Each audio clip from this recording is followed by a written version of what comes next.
मनुष्य के बर्बादी के 7 कारण जान लिया तो जिंदगी में कभी दुखी नहीं रहोगी। आइए जानते हैं मनुष्य के 7 कारण क्या है बर्बादी होने का। दोस्तों, कहा जाता है कि अधूरा ज्ञान 20 के समान बताया गया है, इसलिए पूरा जानने के लिए वीडियो अंत तक अवश्य देखिए। दोस्तों, बर्बादी का पहला कारण है क्रोध। जी हाँ दोस्तों, क्रोध, क्योंकि क्रोध एक ऐसा शत्रु है जो कि हमें खुद का नाश कर देता है। क्रोध सिर्फ हमें नाश नहीं, हमारे साथ साथ हमारा गुरु, माता पिता का भी अपमान कर देते हैं। क्रोध के आवेश में आकर लोग अपना गुरु का भी, अपना माता पिता का भी अपमान कर देता है। अतः हमें क्रोध से बचना चाहिए। क्रोध से बचने के लिए हमें शांत जगह में चले जाना चाहिए, कोई महापुरुष का किताब पढ़ना चाहिए। जी हाँ दोस्तों, और दूसरा कारण है बर्बादी का आलस्य। व्यक्ति का अंदर आलस्य है, जब तक उसके अंदर में आलस्य रहेगा तब तक वह लक्ष्य से भटकता ही रहेगा, अपना लक्ष्य को कभी पा नहीं सकता। क्योंकि कहा जाता है आलस्य भी बर्बादी का बहुत बड़ा शत्रु है, अतः इसे हमें बच के रहना चाहिए।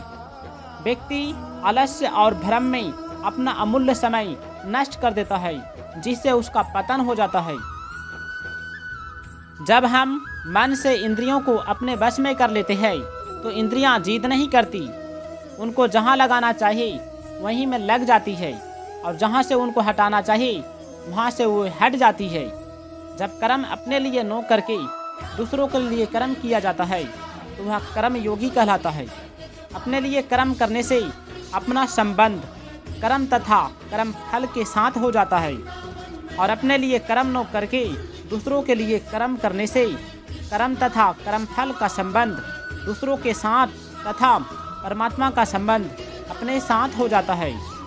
जिस व्यक्ति के भीतर कर्म करने का वेग, आसक्ति, रुचि तो है, पर अपना कल्याण करने की इच्छा मुख्य है, ऐसे व्यक्ति को नए नए कर्म आरंभ करने की जरूरत नहीं है।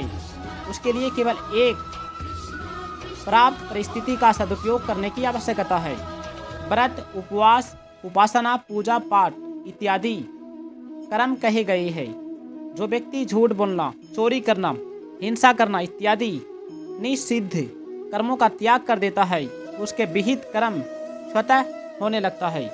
कर्म का त्याग करने की अपेक्षा नियत कर्म करना सर्वश्रेष्ठ है, और आसक्ति रहित होकर कर्म करना और श्रेष्ठ माना गया है, क्योंकि इससे कर्मों के साथ संबंध टूट जाता है।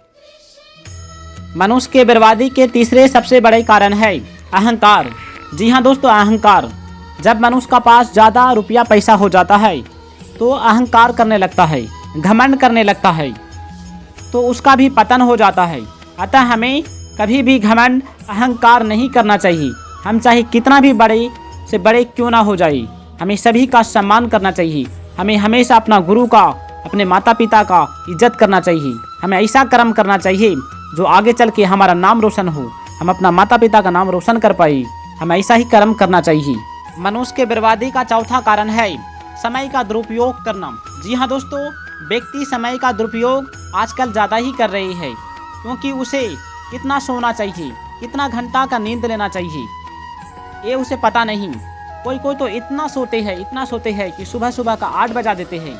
अतः हमें सही समय पर सोना चाहिए, और सही समय पर यानी कि सूर्य से पहले हमें उठ जाना चाहिए, और हमें भगवान का ध्यान करके उठना चाहिए कि आज हमारा दिन अच्छा हो। ऐसा करने से हमारा ज़िंदगी में हम कामयाब हो सकते हैं।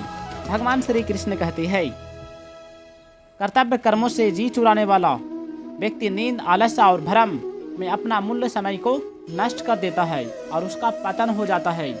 आसक्ति और स्वार्थ भाव से कर्म करना ही बंधन का कारण है। बंधन भाव से होता है, क्रिया से नहीं।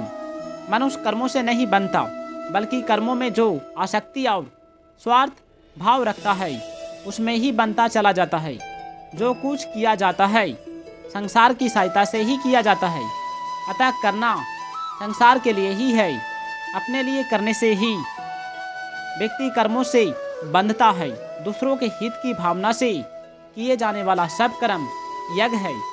अपने के वर्ण, आश्रम, धर्म, जाति, स्वभाव, देश, काल आदि के अनुसार प्राप्त कर्तव्य कर्म यज्ञ के अंतर्गत आते हैं। विधान के अनुसार कर्तव्य कर्म करने की सामग्री जिसको जो भी मिली हुई है वह कर्तव्य पालन करने के लिए उसकी पूरी कर प्राप्त कर लेता है। कर्तव्य पालन की सामग्री कभी किसी के पास अधूरी नहीं होती। भगवान श्री कृष्ण कहते हैं मनुष्य का जन्म उसके अपने कल्याण के लिए ही मिलता है। इसलिए जो मनुष्य बिना किसी इच्छा के कर्तव्य कर्म करता है उसका कल्याण और स्वयं भावी होता है। व्यक्ति के लिए सृष्टि द्वारा जो भी कर्तव्य नियत किया गया है उसका उद्देश्य ईश्वर की प्राप्ति करना है जो सभी का कल्याण करते हैं।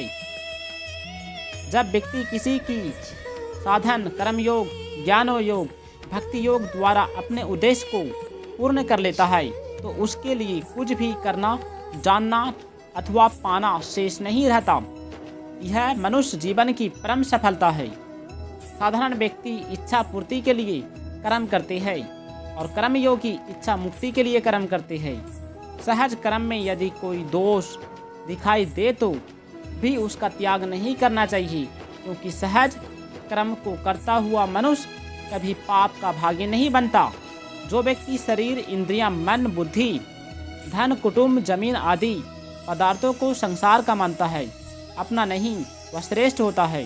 जिस व्यक्ति के मन में इच्छा ममता आसक्ति स्वार्थ पक्षपात आदि दोष नहीं होते उसके शब्दों का दूसरों पर अनुकूल प्रभाव पड़ता है और लोग वैसा ही आचरण करने लगता है। मनुष्य के बर्बादी का अगला कारण है इच्छा। जी हाँ दोस्तों, इच्छा, क्योंकि मनुष्य का एक इच्छा समाप्त हो जाने के बाद वह दूसरा चीज़ों की मांग करता है। जब दूसरा खत्म हो जाता है वह तीसरा चीज़ों का मांग करता है। अतः इच्छा से हमें बचना चाहिए। अगर किसी कर्म की बार बार याद आती है तो यही समझना चाहिए कि उस कर्म में कोई त्रुटि तो हुई है क्या। इच्छा मनुष्य से वह करा लेती है जो वह नहीं करना चाहता है। अतः इच्छा पर नियंत्रण करना चाहिए, क्योंकि यदि व्यक्ति ज़्यादा इच्छा करता है उसका भी पतन हो जाता है। इसलिए इच्छा से हमें बच के रहना चाहिए, इस पर नियंत्रण करना चाहिए। भगवान श्री कृष्ण कहते हैं कर्म के बिना मनुष्य का गुजारा नहीं होता। कर्म ऐसे करना चाहिए कि वे स्वतः होते चले जाएं, बिना राग द्वेष के।